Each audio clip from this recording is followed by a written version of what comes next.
What's up, guys? This is Naxxion back, and today I'm making this video for if Raging Tempest or 2017 ever becomes a popular format, which, given the trajectory of Yu-Gi-Oh! And how things have been faring out with the TCG and all that, I suspect that it'll only be a matter of time.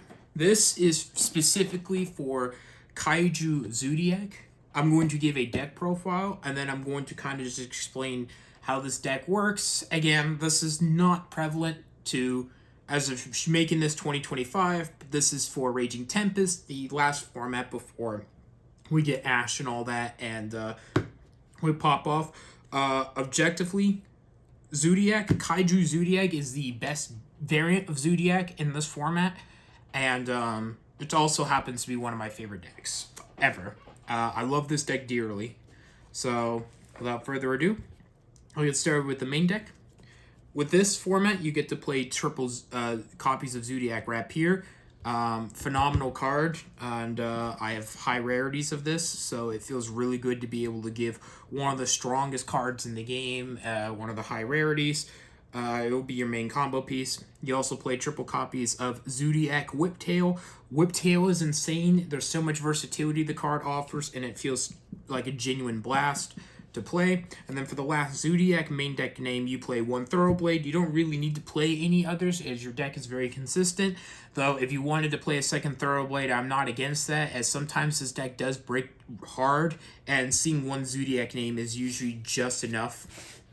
Most of the time it will be for you. But that's not the only monsters you play. You play 3 copies of Speedroid Terratop, and the one bad card in the highest rarity it currently has, which is the Takum Tomborg. So you can go into your rank 3 plays for MX Saber Invoker and all that. And until MX Saber comes back, you don't really play this engine at all. You play the one copy of Lunar Light Black Sheep. Search Poly. It'll become super important. It's also an easy side-up card. 3 copies of Ghost Ogre and Snow Rabbit. Card is phenomenal, this format. There's so many things that hits, and it is the actual second best counter to Zoodiac when going second. I mean, if you lose the dice roll, as stopping Rapier and being able to stop the Zoos from going up is insane. I opt to play triple copies of DD Crow. Although I'm not as terribly familiar with every other deck in the format, one thing that Zoodiac really needs is to be able to grind, because they have to loop the Emerald, and they have to use combo if you play it, which I do. And also, it is just another way to interrupt. You can get their important one-ups and stop those recursions back. And also, I'm sure there's plenty of other things in the format that this hits as well. DD Crow is alright. I mean, it's kind of like Effect Filler, where it doesn't really necessarily do a lot, but I like the hand trap option. You don't play that many, but since you draw a lot, my theory is I'd like to draw into another, so I can either set a trap card or draw into a hand trap to do something. And speaking of the final hand trap, we played the 2 copies of the Broken Maxi. Up until this point, I've never owned a Maxi until I owned this deck, or until I built this deck. So yeah, feels really good to have the most powerful card in the game in the deck. I still hate it, but yeah. On to the spell cards. You play triple copies of the best spell, Zoodiac Barrage. Huge card, really, really important. Konami, please bring this back to 3. The OCG have, and it's done nothing. So that should be an indicator for where we're at. Triple copies of Fire Formation Tenki. I wanted to get the ulti, but this is fine. You use this because it's just consistency, and that 100 attack boost actually matters. Believe it or not. I play triple copies of Twin Twisters. You can play Cosmic, but since back row is so prevalent in this format, it's just good. And there's not all those traps that get all those effects in the grave yet, so we're not at that point. So popping it is fine. I play 2 copies of My Body as a Shield. Very versatile card, but it can be sometimes a little cumbersome. It's not always the best, but with Dryden and the Kaiju cards and Dark Hole Raigeki, being able to just pay 15 to negate that ignorantly is pretty good. I like those kind of niche cards. 1 copy of Instant Fusion, broken card, but you only need 1. I forget if this is the format where this was still at 1 or not, because I know there was Fusion Sub, which I believe plays 2. I'm not entirely as in tune to that, but yeah. Then you also play 1 copy of Fusion Substitute. You use this with the Norden line and actually hard make it. This shows you the power of Norden and why it should still remain banned. That card's insane. Zoodiac combo for your trap cards. I love Zoodiac combo. It's not always the best card to draw, but it's not horrible either, as sometimes being able to put a Whiptail or Thoroughblade to beat over something and get a quick banish is good. And of course the graveyard effect is the most important. It's the card that you're most likely going to dump off of Rapier. 3 copies of my yet-to-be QCR D-Barrier. You use this just to turn skip. You just play it. I mean, there's really not much else you do. It can just hurt other decks as well. And then 3 copies of Solemn Strike. 1 of these is a QCR, but it's fine. Strike, solid. I mean, it goes without saying, you know, it's just super good. Like, legitimately one of the last formats where trap cards were actually like a main deck thing that you could play. And for the extra deck, I play 2 copies of Zoodiac Trident. Ignore the ultimate rare illegal. It's just a friend of mine that gave me this card, so I kind of just display it and, you know, yeah. But yeah, you play 2 copies of Trident in this. You also play 2 copies of the best Zoodiac Broad Bowl. Card's nuts. Insane that this was legal for only 6 months, and no one else has been able to really experience it. 2 copies of Borbo for names, and then 2 copies of, honestly, my second favorite Zoodiac, Tiger Mortar. I love the applications. I love the way that this card works. It's fun. And of course, since you don't have Shaka 9 or the other ones out yet, you just play this. This is going to be the main bulk of your extra. But for other cards, 1 copy of MX Saber Invoker, and then 1 copy of Totem Bird. I recommend playing Totem Bird as a secondary copy because it gives versatility to, I mean, you could just play the speed weight stuff as just extension, but to be able to have the versatility of stopping a spell or trap is really good in a format like this. And Totem Bird's just a good card. 2 copies of 2 dumb cards, Digusto Emerald. You use this to constantly shuffle your cards back, and you use one of these to just shuffle the other one back, so you draw and keep your engine going, as the deck doesn't naturally do that itself. There's a reason that card's limited to 1. I play 1 copy of Abyss Dweller, although there's a lot of options that you do have. I've never really been a fan of the Samurai. It's fine, but if you want to beat something over, I play Dark Rebellion, Xyz Dragon. It actually does come up. It's not the most consistent thing, right? I mean, not every card in the extra deck has to be something that you play constantly, but it is something that is an option, and there have been many times in simplified game states where a big body's on the board, and this just clears that. It does that job, and I can't complain. Abyss Dweller, even though it's not technically the best thing, I still think it's fine, and there is a few decks that really benefit from their graveyard, so being able to shut that off is great. And then, of course, you play the 1 copy of the Elder Entity Norden. I love this card so much. On to the side. Even though it's a Kaiju deck, I don't like main decking. If I went to a tournament, I'd probably change that, but yeah. 2 copies of Gamma Seal. 1 copy of the Fiend, and 1 copy of the big one. You're always going to summon this to your side of the field if you can. And you play triple copies of this card right here. This card is nuts. It's still good. And my favorite thing about this card, besides the fact it actually enables the deck to be able to OTK, because this deck doesn't really do that naturally, is on the following turn it is a +1. After clearing the board and doing all that. It's just a silly card. It's ridiculously good. 1 copy of Dark Hole, and 1 copy of Raigeki to just board break. I don't like to main deck them because I want every card in my hand to do something. And and triple copies of Lullaby of Obedience. This is for mirror matches and very specific rogue decks, so you might take out a very important card that they might need. There's applications for this card. It's a very good card for the format.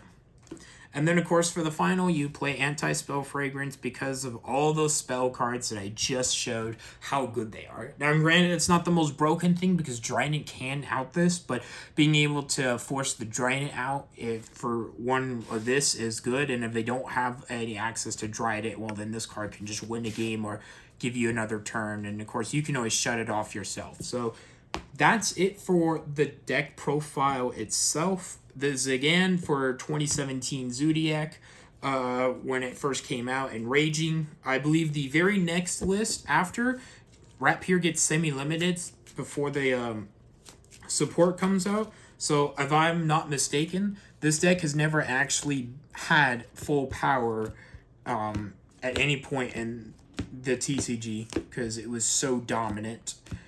So here's hoping one day that we can see at least all the cards. I don't know, even if Broad Bull ever got brought back, there's no way they could ever move to lower than 1 because that card is a generic rank 4 and then a link 1, and being able to +2 off it is insane. We're already in the discussion point as of making this of King of the Feral Imps being a card that can be banned, so it just really goes to show how scary generic searches are. That said, without Broad Bull in the game, and especially for Zoodiac, the deck really does lose a lot of its ability to play and its ability to just, you know, have a distinct identity and being able to actually do stuff. That's kind of actually the sad state of Zoodiac, which is kind of why I'm also making this as well. There's a sadness to the fact that it's actually probably one of the few decks in the game right now. How one of the strongest decks ever printed in this game's history does not have a solid concrete game plan anymore because all their cards are banned and they're kind of aimless, and even Zeus Turbo is just kind of boring after like the first few times you play. That's why you seldomly ever play that card. But we'll see here with an opening hand. This is just perfection. Whatever, even if we drew, I'll just show what you can do here. Minus combo, it's important for that to just be not in the opening hand. It's still workable, but I just want to demonstrate how you do this. So if you ever start off with Speedroid or a Zoodiac name, it doesn't even have to be a rap here, you're always going to want to bait off with Terror Top first, as again, you want to kind of just interrupt it. So you would use Terror Top, special Terror Top to the field, use the effect to search for Takum Tomborg right there, add it to hand, and then you get to special it because you control. In this case, we're going to immediately go into Totem Bird. Now, if you don't have Zoodiac in your hand at all, if you didn't draw, in our case, Rapier or Whiptail, you're going to want to go into Invoker. As well, I guess it depends. If you suspect that your opponent has an interaction, you can bait with the Amex Saber Invoker. But if you go into Totem Bird, it means that you have Zoodiac. You're never not going to make this and just pass. You get so much more advantage with the Zoodiac engine. So in this case with Totem Bird, we now have one spell and trap negate. It is a spell and trap. Yes.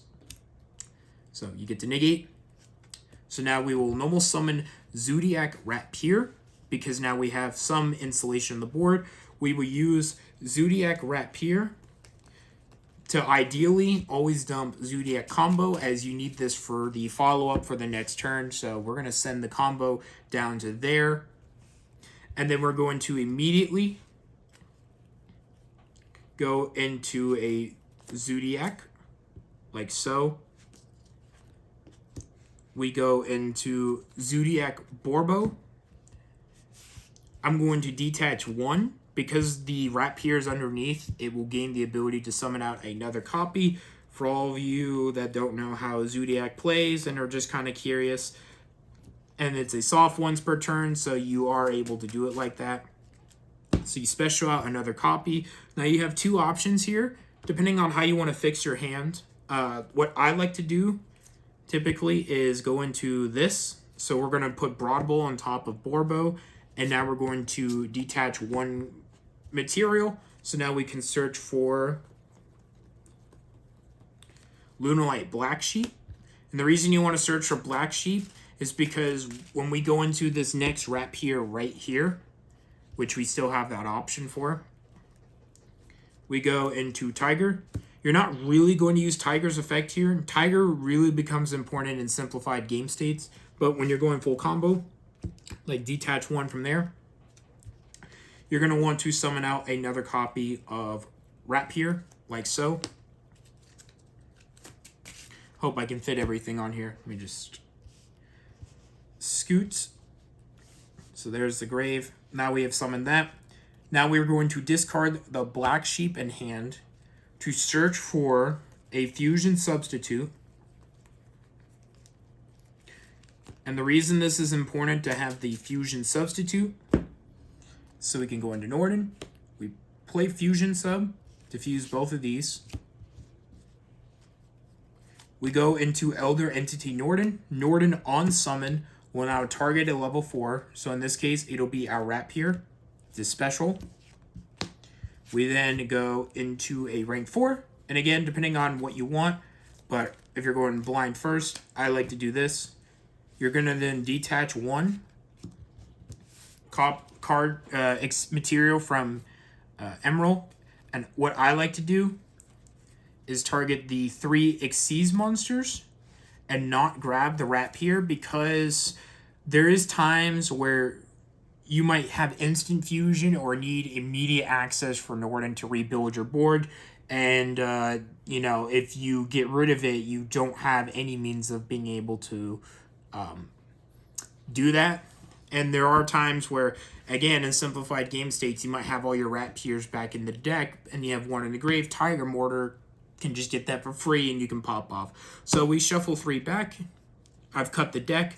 We draw 1. We drew into an Ogre, which is perfect. Then you will banish Fusion Substitute to return Norden back to the extra deck and draw 1 card. We drew another Ghost Ogre, but it's fine. We then Xyz for the final card into Trident. So now with this, we have a Spell Trap, a Quick Effect Pop, whatever you draw in hand. In this case, we have a Solemn Strike to set onto the board, a Whiptail to equip.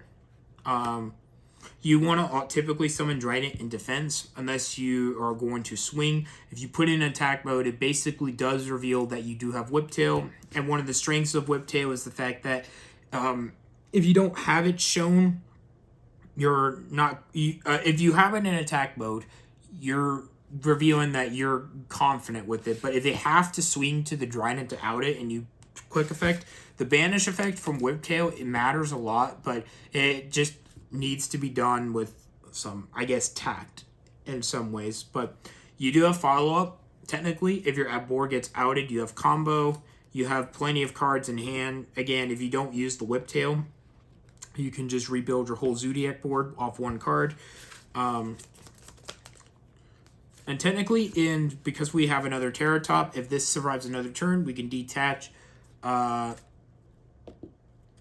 No, this gets used. But if Tomka Tomborg's there, we can special this, use that, go into an MX Saber Invoker, and basically you have a way to just redo your whole engine again. It's fragile, but it is very consistent, and it is very strong. I will do one more example. But basically, this is the typical end board for going first. Well, I actually like to consider not the rank 3s not being a consistent viability for that end board. Simply because Speedroid Terror Chop is typically just used to get into a Zoodiac name if you just don't draw anything.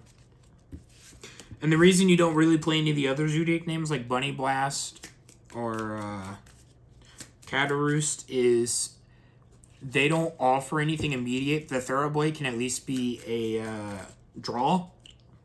Whiptail is versatile, and Rapier is just too good. They're not horrible by any means, but most stuff is blowouts, and you're not really going to worry about the targeting.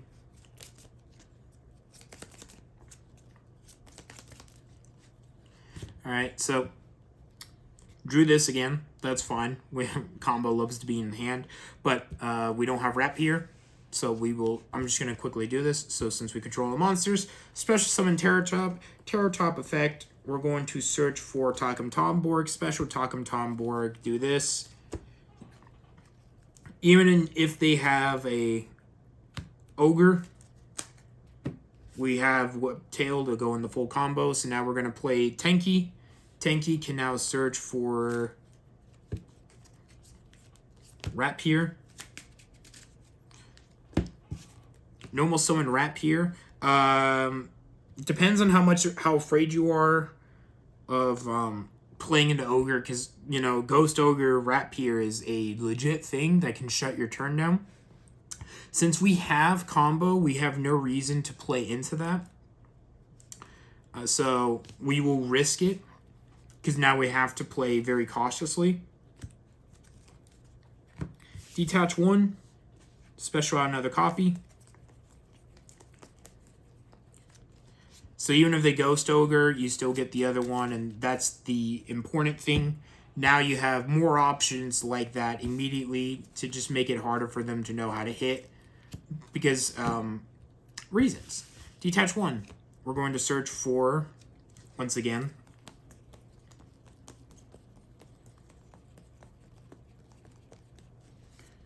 Black Sheep. And again, this part doesn't matter how you do this. We're just going to discard that to search for the fusion sub now.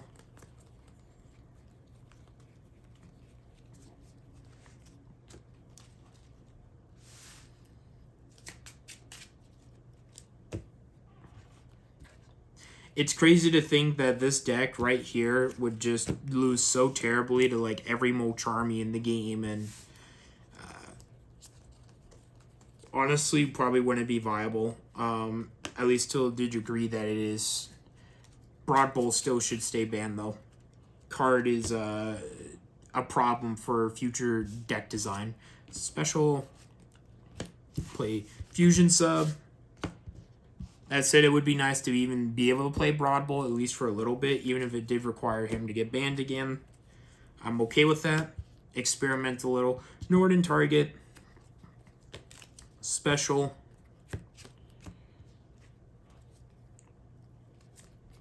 We're going to use Emerald. Detach one from Emerald. Like I said, detach, return these three. Get a free draw. We just drew into D-Barrier. That's very good. Banish Fusion sub. Return Norden. Back to the extra deck. Draw another card. We drew a strike. That's huge. That's a really good solid end board.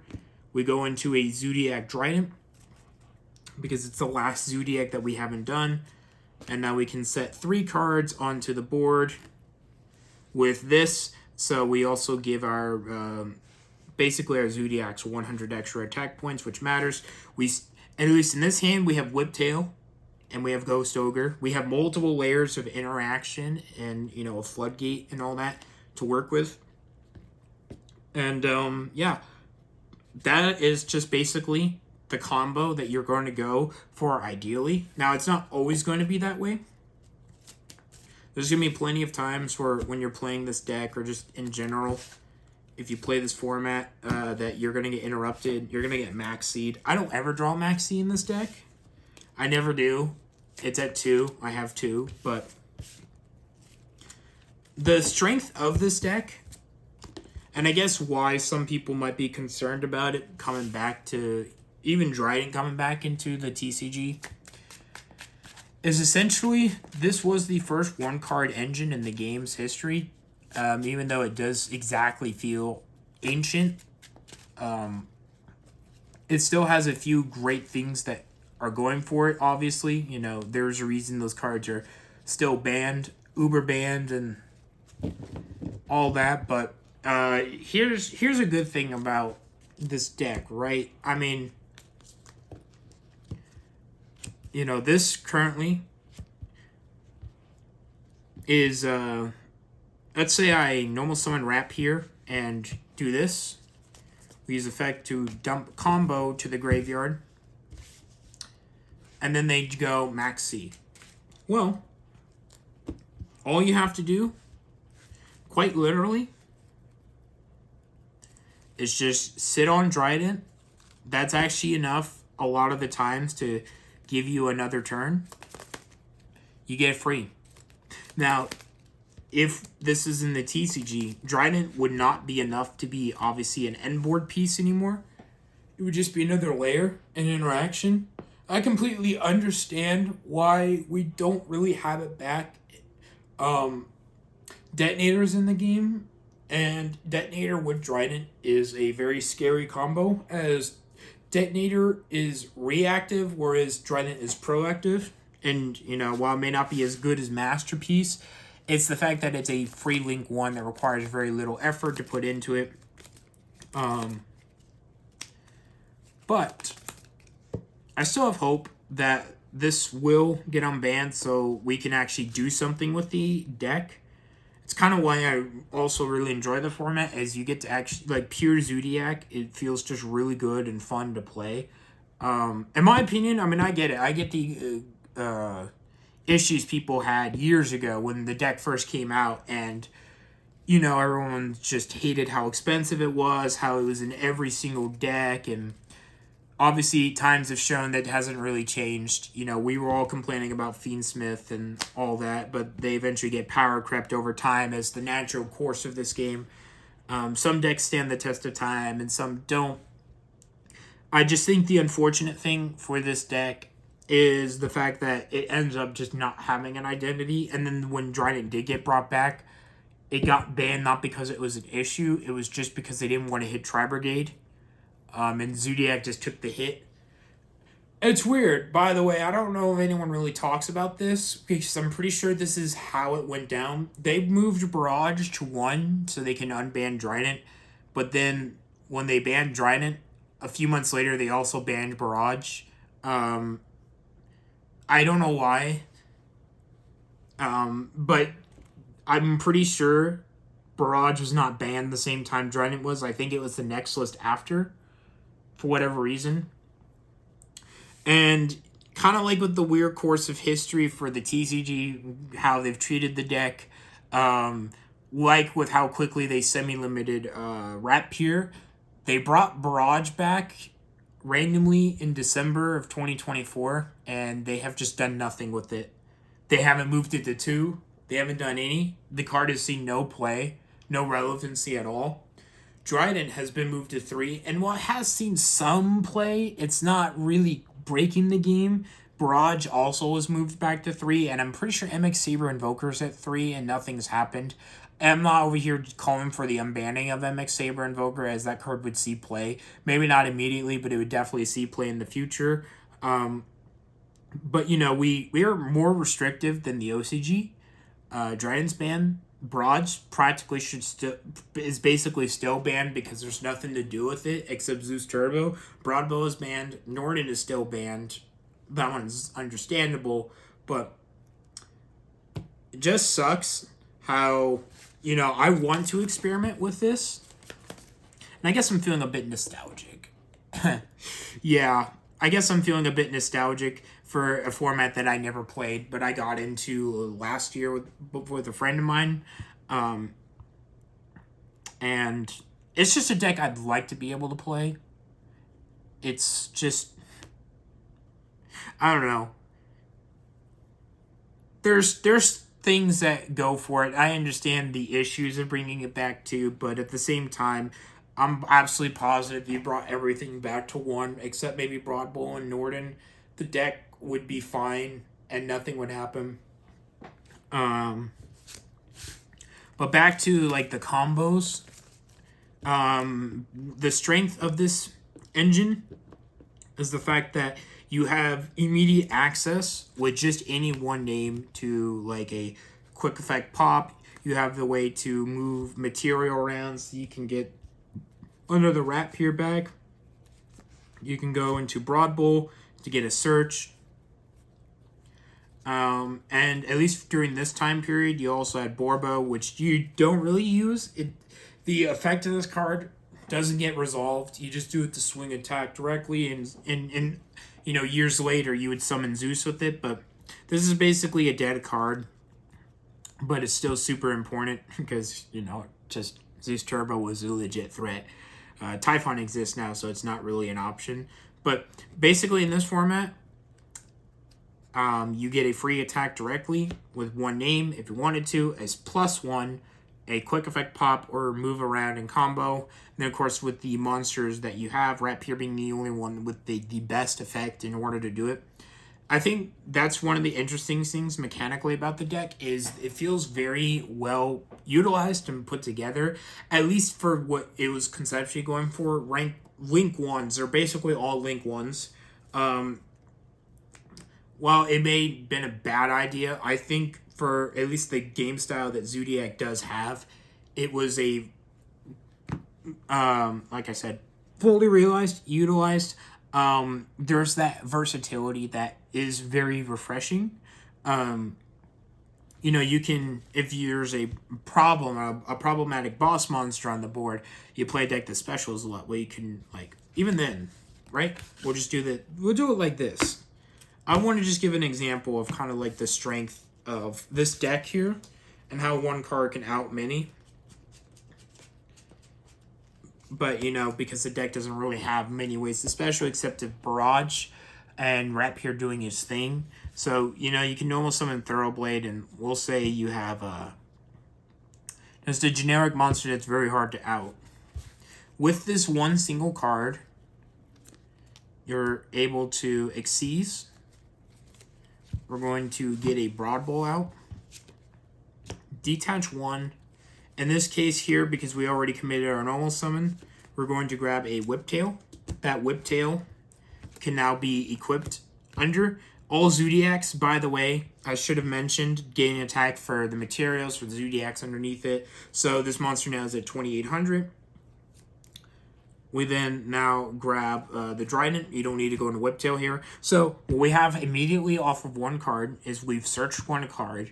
We have a quick effect pop. If this battles, it'll banish something on the field. And then, of course, you can commit your play after. So we'll say we detach one material from this card and then swing and kill another. We also have Piercing because Thoroughblade. So we have 2,800 that punishes anything that will actually swing at it and all that. And then, with one card, you still have 4 other cards that you can use. This is just in theory. This is why this is so good. It's in that utility right there where it makes it super good. Of course, then when you get the next wave of support and you have the Shakanai and all that, you can do even more stuff.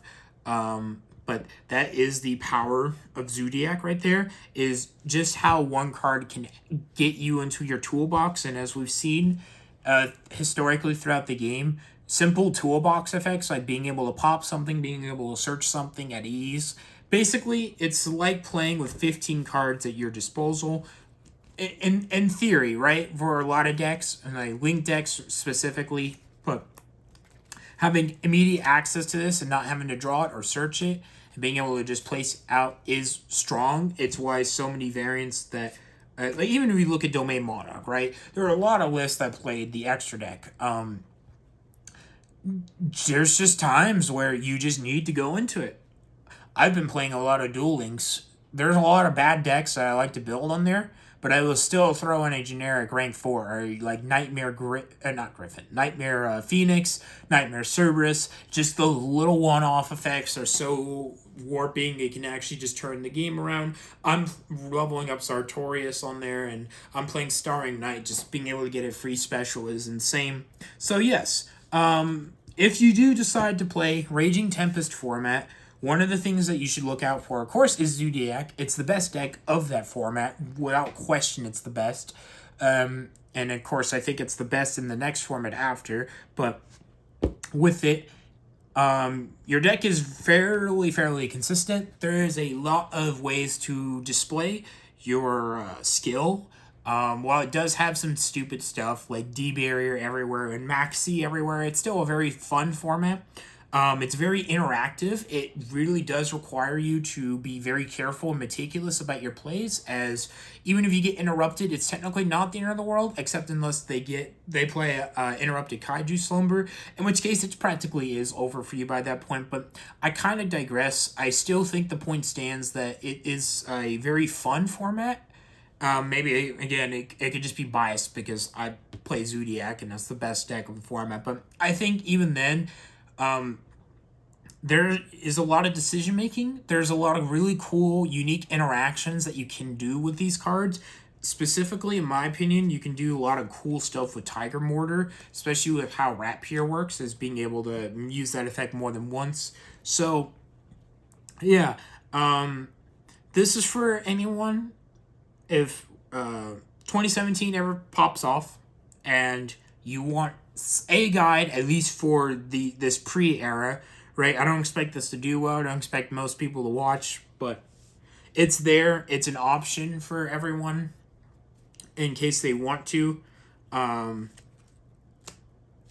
yeah, let me know what you think in the comments. Let me know if you think either this deck sucks or I could be wrong about something, or what are your thoughts on it, if it's ever going to become a popular format, and anything like that. Do leave it in the comment section. That'd be great. I like reading what y'all put down, and I try to make sure I read every single one, so long as they're not a troll comment. But yeah, that's about it. Thank you for watching, and I'll talk to you later. We'll see if this next August-September ban list will finally unban Trident, and maybe we might be able to do some cool stuff with this deck again. Who knows?